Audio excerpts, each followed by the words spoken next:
साथियों नमस्कार। हमारे YouTube चैनल में आपका पुनः एक बार स्वागत है। जी हो साथी, हमारे नई वीडियो अपलोड होते ही देखते हैं।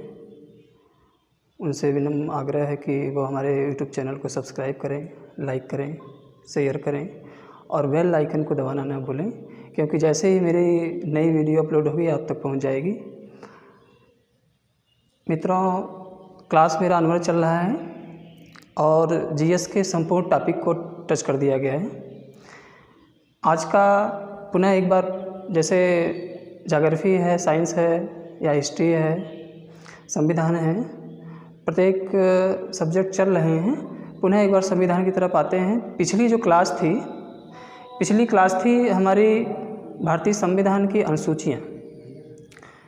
अनुसूचियों के संबंध में हमने बताया था। जो क्वेश्चन आते हैं उसके संबंध में बताया था। अनुसूचियों के बाद आज की जो क्लास है और आज का जो टॉपिक है संविधान के भाग, ये भी टॉपिक इम्पॉर्टेंट है। वनडे एग्ज़ाम में ज़रूर एक क्वेश्चन आता है संविधान के भाग से। अनुसूचियाँ हमने 12 अनुसूचियाँ थी, उसको हमने बताया। आज भाग से है, फिर अगली जो क्लास होगी वो अनुच्छेद से होगी। आज देखते हैं, तो सबसे पहले देखते हैं वर्तमान में जो उल्लेखित है भारतीय संविधान में अनुच्छेदों की जो संख्या है 449। कहीं आपको 465 भी मिलेगी, लेकिन 449 कार्य रूप में वर्तमान समय में है। और जो अनुसूची है 12 हैं, पहले भी 12 थी, 12 हैं। भाग जो हैं 22 हैं, लेकिन उल्लेख जो संविधान में उल्लेख किया गया है जो कार्य रूप में है वो 395 अनुच्छेद उल्लेखित है इस समय संविधान में। 12 अनुसूचियाँ, 22 भाग हैं। तो 22 भाग से जो 22 भाग हैं, आप स्टेप बाय स्टेप देखेंगे। इसके संबंध में देखते हैं। पहला भाग है संविधान का पहला भाग। इसके अंतर्गत अनुच्छेद 1 से 4 तक का उल्लेख है। अनुच्छेद 1 से 4 तक में संविधान के भाग 1 में अनुच्छेद 1 से 4 तक, यानी कि अनुच्छेद 1 से 4 संविधान का भाग पहला वर्णन करता है। इसके संबंध में संघ तथा उसके राज्य क्षेत्र के संबंध में उल्लेख करता है, यानी संघ और उसका राज्य क्षेत्र, ये संविधान का प्रथम भाग है। संघ तथा उसका राज्य क्षेत्र, भारत में जितने संघ शासित क्षेत्र हैं या राज्य हैं उसके संबंध में उल्लेख है। जैसे नए राज्यों का प्रवेश है या नए राज्यों की स्थापना है और नए राज्यों की सीमाएं हैं, या मतलब राज्यों के संबंध में जो कानून बनाया जाता है वो संसद बनाती है। संसद जो है राज्य के नए राज्यों का प्रवेश हो या एक राज्य का विभाजन हो, 2 राज्यों का मिला करके एक राज्य में करना, तो राज्य के संबंध में या संघ राज्य क्षेत्र के संबंध में कानून बनाने का अधिकार संसद का है। तो यानी कि संविधान का पहला भाग जो है ये संघ राज्य क्षेत्र का उल्लेख करता है। शॉर्टकट में इसे समझेंगे कि संघ राज्य क्षेत्र का उल्लेख करेगा। तो संघ राज्य क्षेत्र का मतलब इसका विस्तृत रूप है। कभी कभी वन एग्जाम इस तरह से भी क्वेश्चन आता है कि नए सृजित राज्यों पर कानून कौन बनाता है, तो संसद बनाती है। या नए राज्यों का प्रवेश या स्थापना संविधान के किस भाग में उल्लेखित किया गया है, तो संविधान के भाग प्रथम में। दूसरा भाग है, संविधान का दूसरा भाग है, यह अनुच्छेद 5 से लेकर के 11 तक का वर्णन करता है। अनुच्छेद 5 से 11 तक, अनुच्छेद 5 से 11 तक, या भाग दूसरे में क्या है, नागरिकता के संबंध में उल्लेख किया गया है। तो नागरिकता के संबंध में जो विधि मान्य होगा, यानी कि नागरिकता के संबंध में जो कानून बनेगा वो भी संसद ही बनाती है। अगली जो क्लास होगी तो हम एक चैप्टर ही नागरिकता के संबंध में रहेगा और उस पर क्लास लेंगे। तो नागरिकता के संबंध में जो उल्लेख है संविधान का भाग दूसरा है, अनुच्छेद 5 से 11 के बीच में है। कौन भारत का नागरिक होगा, किसकी नागरिकता छीनी जा सकती है, या कौन प्रव्रजन कर दिया है तो उसकी नागरिकता जा सकती है। तो कई प्रकार की नागरिकता दी जा सकती है। तो इस तरह से एकल नागरिकता का प्रावधान आपके भारतीय संविधान में है। तो ये भाग 2 जो है ये नागरिकता के संबंध में प्रावधान करता है। शॉर्टकट में यही होगा कि नागरिकता के संबंध में भाग 2 प्रावधान करता है। जैसे हमने भाग पहला बताया संघराज्य क्षेत्र का उल्लेख है, तो उसी तरह भाग दूसरा जो है ये नागरिकता के संबंध में प्रावधान करता है। भाग तीसरा जो है ये मोस्ट इम्पॉर्टेंट है भाग तीसरा। भाग तीसरे से क्वेश्चन ज़्यादा से ज़्यादा वनडे एग्जाम में आते हैं। ये है अनुच्छेद 12 से 35 के बीच में इसका उल्लेख किया गया है। तो अनुच्छेद 12 से 35 में भाग 3 जो है ये किसका उल्लेख करता है? मूल अधिकार का। तो भारतीय संविधान में मूल अधिकार को जो ग्रहण किया गया है वो अमेरिका के संविधान से लिया गया है। अ से अधिकार, अ से अमेरिका, न भूलने का ये ट्रिक है कि जैसे मूल कर्तव्य है तो मूल कर्तव्य सोवियत संघ से लिया गया है, लेकिन मूल अधिकार है तो मूल अधिकार, आप मूल अधिकार कहेगा तो अधिकार से अमेरिका को जोड़ेंगे तो आपको समझ में आ जाएगा। तो मूल अधिकार ये शब्दावली आपके अमेरिकी संविधान से लिया गया है। तो 12 से लेकर के अनुच्छेद 12 से लेकर के 35 के बीच में मूल अधिकार का उल्लेख है, यानी कि संविधान का भाग 3 जो है मूल अधिकार का वर्णन करता है। इसके संबंध में देखेंगे तो 6 प्रकार के मूल अधिकार वर्तमान समय में 6 प्रकार के मूल अधिकार दिए गए हैं आपके। इससे भी क्वेश्चन आता है। और भारतीय संविधान में सबसे इम्पोर्टेंट चैप्टर मूल अधिकार का एक क्लास ही लेंगे, अगले वीडियो में एक क्लास लेंगे मूल अधिकार से और विस्तृत जानकारी आपको देंगे। तो 6 जो मूल अधिकार वर्तमान समय में दिए गए हैं, समानता का अधिकार, स्वतंत्रता का अधिकार, शोषण के विरुद्ध अधिकार, धर्म का अधिकार, संस्कृति एवं शिक्षा का अधिकार और संवैधानिक उपचारों का अधिकार, 6 प्रकार का ये मूल अधिकार है आपका। ये स्टेप बाय स्टेप क्वेश्चन देता है, जैसे किस अधिकार के बाद कौन सा अधिकार का उल्लेख है। तो जैसे हमने बताया कि जो 12 से लेकर अनुच्छेद 12 से 35 के बीच में समानता से लेकर के संवैधानिक उपचारों के अधिकार का वर्णन है। इसमें बराबर क्वेश्चन आता है कि धर्म का अधिकार या धार्मिक स्वतंत्रता का अधिकार किस अनुच्छेद में है, इस तरह से क्वेश्चन देता है। या समानता का अधिकार किस अनुच्छेद में है, संवैधानिक उपचारों का अधिकार किस अनुच्छेद में है, इस तरह से क्वेश्चन देता है। और ये स्टेप बाय स्टेप आप इसको याद करने का प्रयास करेंगे। हाँ, 1978 के पहले जब संपत्ति का अधिकार मूल अधिकार से निकाल दिया गया, यानी कि उसके पहले 1978 के पहले 7 प्रकार के मूल अधिकार थे आपके, लेकिन 78 में यानी संपत्ति का अधिकार निकाल दिया गया, यानी मूल अधिकार से निकाल दिया गया।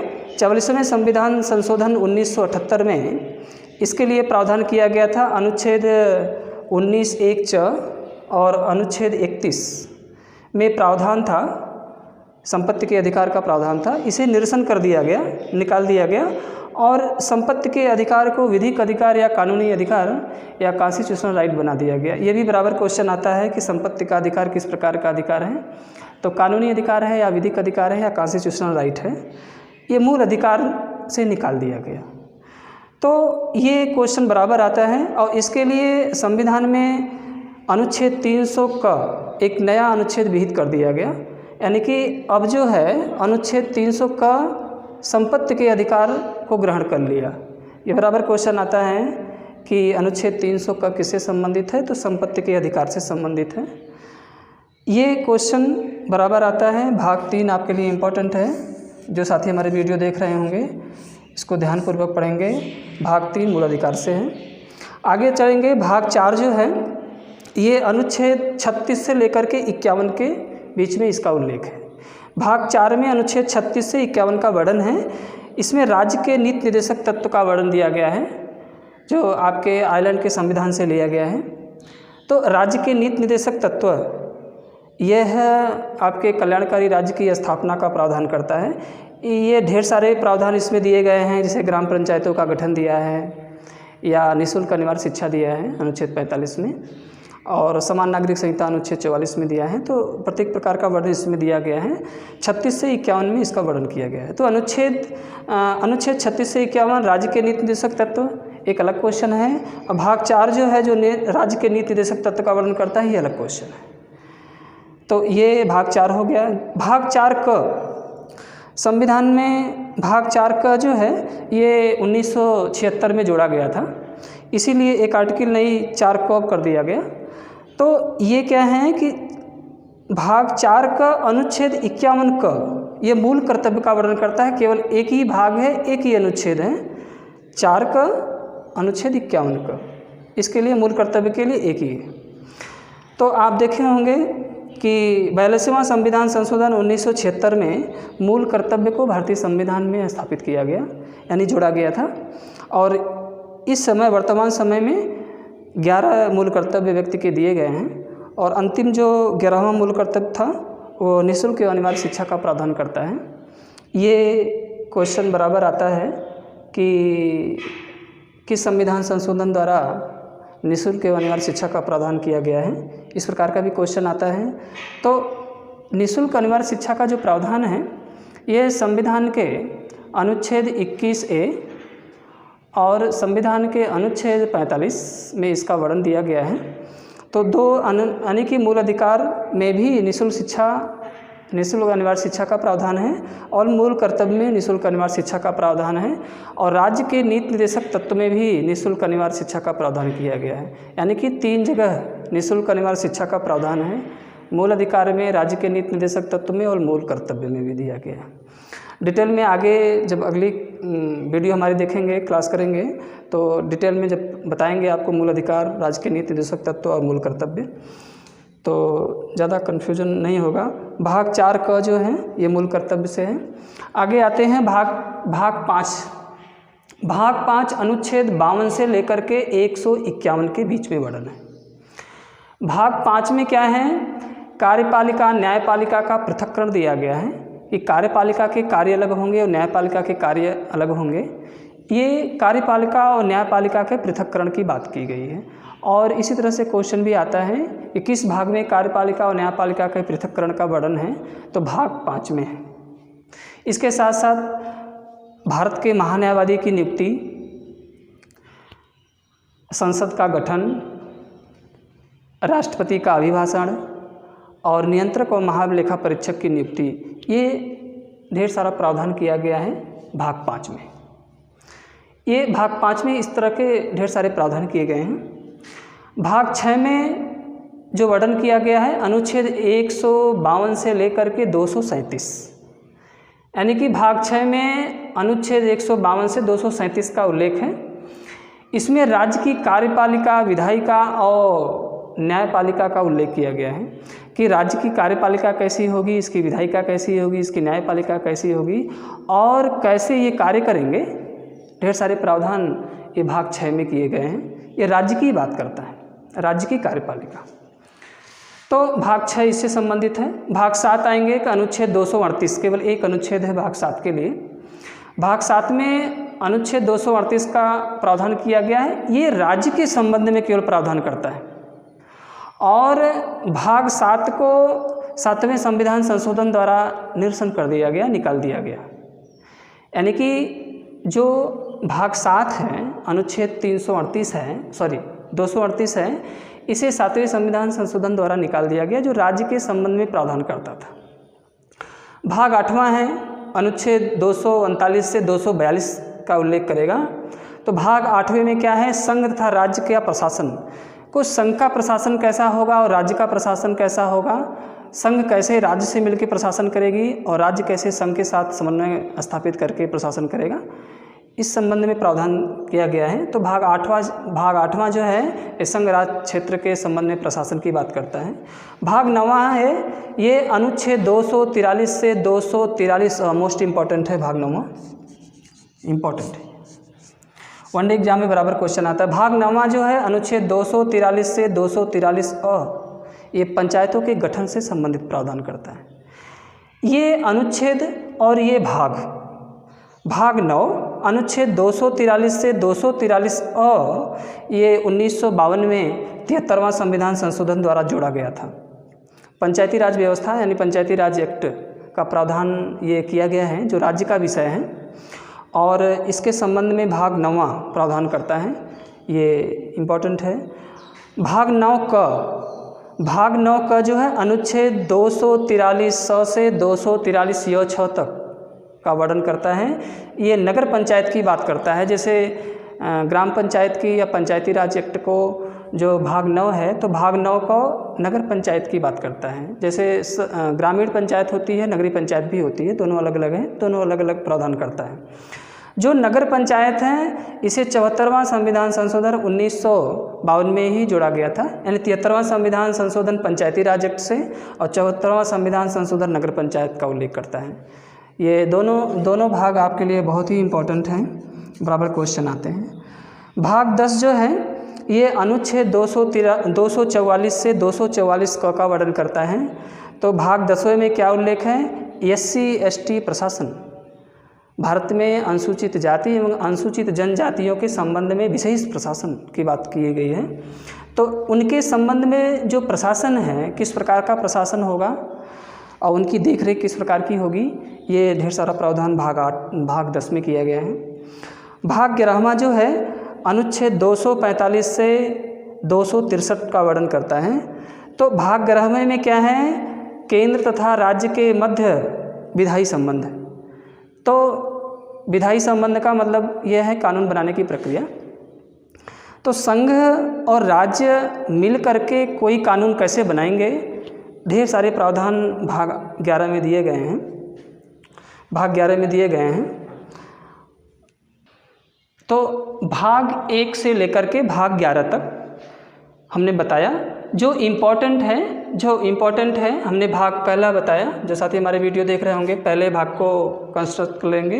पहला भाग इम्पोर्टेंट है, संघ राज्य क्षेत्र का उल्लेख करता है, दूसरा नागरिकता के संबंध में, तीसरा मूल अधिकार के संबंध में, और चौथा जो है राज्य के नीति निर्देशक तत्व के संबंध में, चौथा जो है मूल कर्तव्य के संबंध में। ये इम्पोर्टेंट है, भाग 4 को तक मोस्ट इम्पॉर्टेंट है।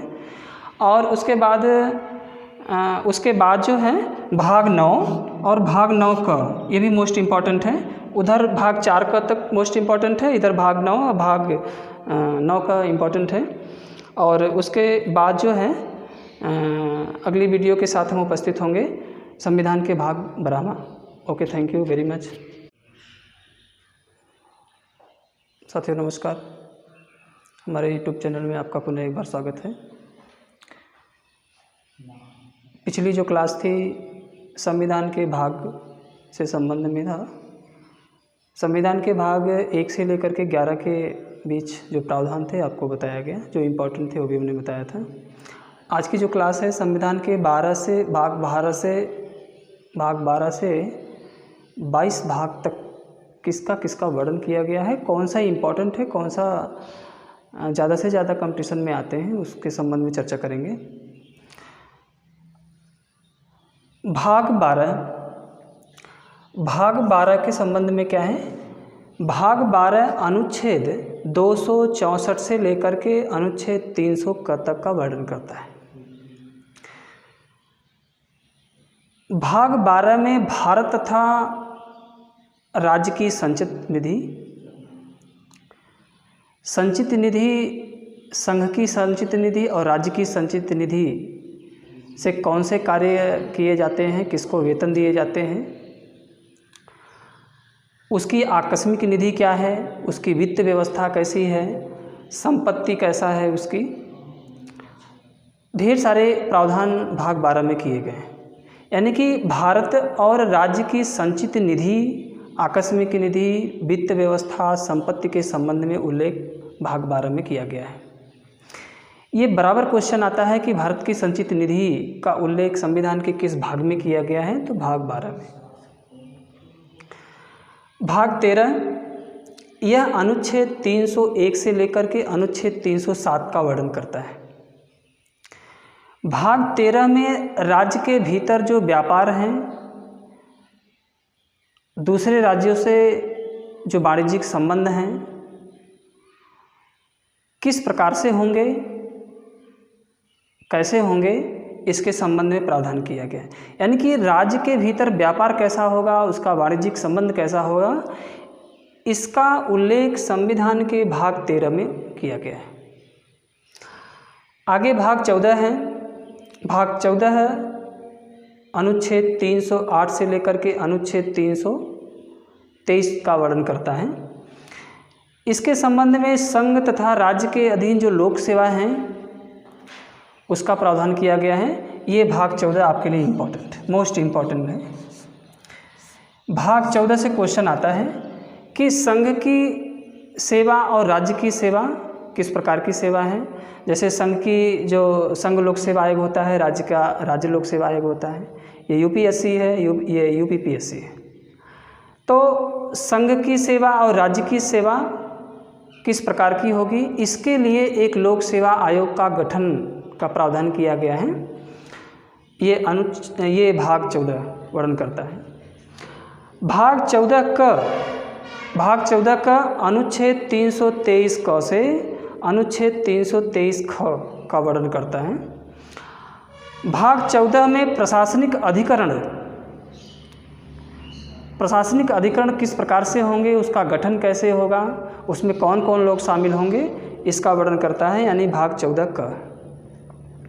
भाग 15 है, इसमें अनुच्छेद 324 से लेकर के अनुच्छेद 329 तक का वर्णन है। अनुच्छेद 324 से लेकर के 29 तक का वर्णन जो है भाग 15 में है।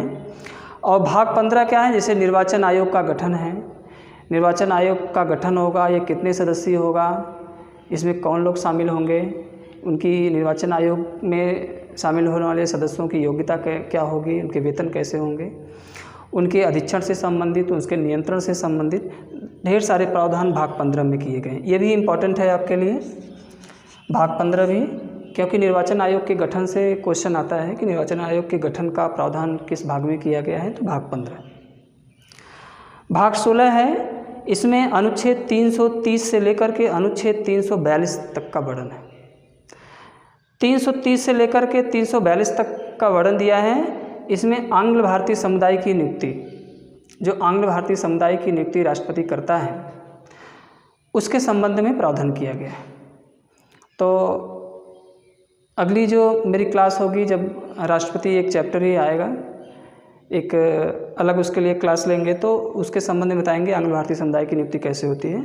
तो भाग 16 में आंग्ल भारतीय समुदाय की नियुक्ति, और साथ ही साथ जो भारत में पिछड़ा वर्ग आयोग है, अनुसूचित जाति अनुसूचित जनजाति आयोग है, उसके गठन के संबंध में प्रावधान किया गया। यानी ओबीसी एससी एसटी आयोग के गठन के संबंध में जो प्रावधान है, यह भाग 16 में दिया गया है, भाग 16 में दिया गया है। आगे चलेंगे भाग 17 में। भाग 17 में अनुच्छेद 343 से लेकर के अनुच्छेद 351 तक का वर्णन है। अनुच्छेद 343 से लेकर के 351 में, यानी कि भाग 17 क्या कहता है, संघ की भाषा क्या होगी, राज्य की प्रादेशिक भाषा कैसी होगी, साथ ही साथ उच्च न्यायालय तथा भारत का उच्चतम न्यायालय की भाषा क्या होगी, ये इसके संबंध में प्रावधान करता है। यानी कि संघ की भाषा, राज्य की भाषा, साथ ही साथ उच्च न्यायालय तथा उच्चतम न्यायालय की भाषा के संबंध में प्रावधान ये भाग 17 करता है। भाग 18 जो है, ये अनुच्छेद 352 से लेकर के 360 तक का वर्णन करता है। यानी कि भाग 18 में आपातकाल का उल्लेख है। आपातकाल एक नया चैप्टर ही अगली जो वीडियो हमारे साथी देखते रहेंगे या देखेंगे, तो राष्ट्रीय आपातकाल के संबंध में भी एक चैप्टर होगा, उसमें अगला क्लास आपका हम लेंगे। तो आपातकाल का, यानी 3 प्रकार के आपातकाल की व्यवस्था है। एक राष्ट्रीय आपातकाल होता है, जिसका उल्लेख संविधान के अनुच्छेद 352 और संविधान का अनुच्छेद 356 जो राज्य में राष्ट्रपति शासन के संबंध में प्रावधान करता है, और अनुच्छेद 360 जो वित्तीय आपातकाल का प्रावधान करता है। तो 3 प्रकार के आपातकाल की स्थिति देश में होती है। एक राष्ट्रीय आपातकाल, एक राष्ट्रपति शासन, दूसरा वित्तीय आपातकाल। ये अगली चैप्टर में डिटेल में और बताएंगे। भाग 19 है। भाग 19 जो है अनुच्छेद 361 से लेकर के अनुच्छेद 367 तक का उल्लेख करता है। यानी कि भाग 19 में राष्ट्रपति और राज्यपाल के संबंध में संरक्षण का उल्लेख किया गया है। उनको किस प्रकार का संरक्षण दिया जाएगा, या किस प्रकार की स्थिति अगर देश में आती है तो राष्ट्रपति का कार्य क्या होगा, राज्यपाल का कार्य क्या होगा, इसके संबंध में प्रावधान किया गया। यानी कि राष्ट्रपति और राज्यपाल के संबंध में संरक्षण, ये भाग 19 करता है। भाग 20 जो अनुच्छेद 368 का उल्लेख करता है, इसके लिए भाग 20 के लिए एक ही अनुच्छेद है 368 जो संविधान संशोधन का उल्लेख करता है, और ये भी मोस्ट इम्पॉर्टेंट है, ये भाग 20 बराबर कंपटीशन में क्वेश्चन आता है जो संविधान संशोधन से संबंधित है। भाग 21 है अनुच्छेद 369 से लेकर के 392 तक का उल्लेख करता है। इसके संबंध में जो संक्रमणकालीन स्थिति है राज्य के संबंध में उसका प्रावधान करता है, और जो अस्थायी स्थिति है राज्य या केंद्र के संबंध में उसके संबंध में प्रावधान करता है। और उसके साथ भाग 22 है जो अनुच्छेद 393 से लेकर के 395 का उल्लेख करता है, यानी कि 22वां भाग में संविधान का संक्षिप्त नाम, साथ ही साथ उसका प्रारंभ, और हिंदी भाषा में प्राधिकृत पाठ का भी उल्लेख संविधान के भाग 22 में किया गया है। तो इसमें देखेंगे तो हमने बताया जो जो भाग 20 है ये मोस्ट इम्पॉर्टेंट है, साथ ही साथ भाग 18 ये भी मोस्ट इम्पॉर्टेंट है, हाँ ये मोस्ट इम्पॉर्टेंट है।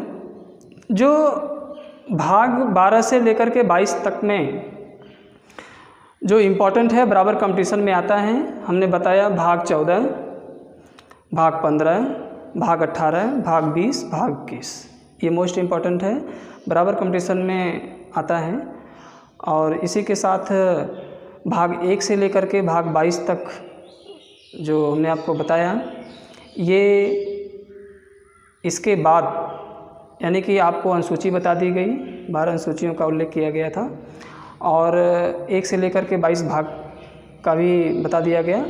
अगली जो मेरी वीडियो होगी, अगला जो क्लास होगा, संविधान के अनुच्छेद से ही संबंधित होगा। तब तक के लिए थैंक यू वेरी मच।